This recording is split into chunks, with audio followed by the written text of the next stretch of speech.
अदम जी की जन्म जयंती के अवसर पर जन्म दिवस समारोह को मनाने के लिए हम सब लोग इकट्ठा हुए हैं। इसके लिए आप सबका हार्दिक स्वागत करता हूं और आप सभी को यहाँ पर आने के लिए धन्यवाद देता हूं इस उत्सव को मनाने के लिए। साथियों, हम सभी लोग पैदा हुए हैं और एक दिन सबकी यही दशा होनी है, लेकिन आदमी का जीना उसी को जीना कहते हैं। तमाम लोग पैदा हुए, आज गांधी जी को लोग जानते हैं, शास्त्री जी को लोग जानते हैं, नेहरू जी को, कई ऐसे नाम हैं जिनको हम आप जानते हैं। राजा देवी बकर सिंह का 1857 के संग्राम थे, उनको हम जानते हैं। तुलसीदास जी 1600 कुछ में 1500 में पैदा हुए, हमारे पड़ोस के हैं, उनको जानते हैं। तो अगर हम समाज के लिए कुछ करके जाते हैं, बाकी तो सब आदमी का जीवन है, तो सबका परिवार है, अपने घर परिवार के लिए तो संसार जीता है। लेकिन जो हमारी ये हिंदू धर्म संस्कृत सनातन संस्कृत रही है वसुधैव कुटुंबकम वाली, तो समाज के लिए जब आदमी जीता है तो अंत में उसका जो परिणाम होता है, भले ही वो अभाव में जिया हो, तमाम दुश्वारियों में जिया हो, और अदम जी ने उस गांव की जिंदगी को, जहां के हम लोग मूल निवासी हैं, उस जिंदगी को पूरे तन्मयता के साथ, पूरे चाव के साथ जिया था।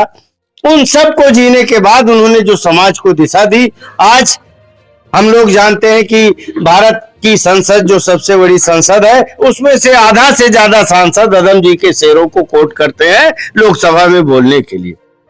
तमाम विधानसभाओं में अदम जी की जो बात उन्होंने कही, समाज को जो आईना दिखाया, उसको आज लोग सच्चाई को बयान करने के लिए खुद कहने के बजाय अदम जी के उन शेरों की सहायता लेते हैं, उनके कृतियों की सहायता लेते हैं। तो ऐसे महामना महापुरुष को हम अपनी भावभीनी श्रद्धांजलि अर्पित करते हैं और हमें गर्व है कि हम उस ब्लॉक में पैदा हुए। कह सकते हैं कि हम अदम जी के ब्लॉक के मूल निवासी हैं, हम तुलसीदास जी के ब्लॉक के मूल निवासी हैं, हम संगम के मूल निवासी हैं। तो मित्रों, आप सबसे अपेक्षा है कि जो हमारे नौजवान साथी हैं, तमाम आप तो उस गांव के हैं, अदम जी से मिले हैं, देखा है, परखा है, लेकिन मेरे साथियों, मेरे बच्चों, अदम जी की उन यादों को, बुजुर्गवार तो आज आपके डटे हुए हैं, लेकिन बच्चों, आप सबको अदम जी की उन यादों को सजा करके रखना है।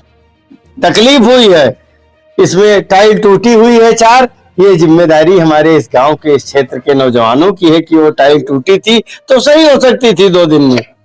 तो इन सबको, आप सबको ध्यान रखना है। आपको अपने जेब खर्चे से कटौती करना है, कहीं सरकार से सहायता नहीं मांगने जानी है। अपने जेब खर्चों में कटौती करके आप सबसे आश्वासन चाहूंगा कि ये टाइल अगली बार दुरुस्त होनी चाहिए। हम लोग दिसंबर में फिर आएंगे, समय ज्यादा नहीं है। और बहुत ज्यादा तकलीफ हो तो हमको बताइएगा, डॉक्टर साहब को बताइएगा। तो हम ये इतना निवेदन करते हैं और एक बार पुनः हमारे बीच में तमाम महामनीषी बैठे हैं और हम उनसी की बातों को सुनना चाहेंगे। हम चाहेंगे कि सबसे पहले आदम जी पर अपनी तमाम बातों को, पूरी किताब लिखने वाले आदरणीय सीतापुरी जी से हम चाहेंगे कि आप अपनी बातों को, अदम जी की यादों को, उनकी जन्म जयंती पर हम लोगों को अपना मार्गदर्शन दे।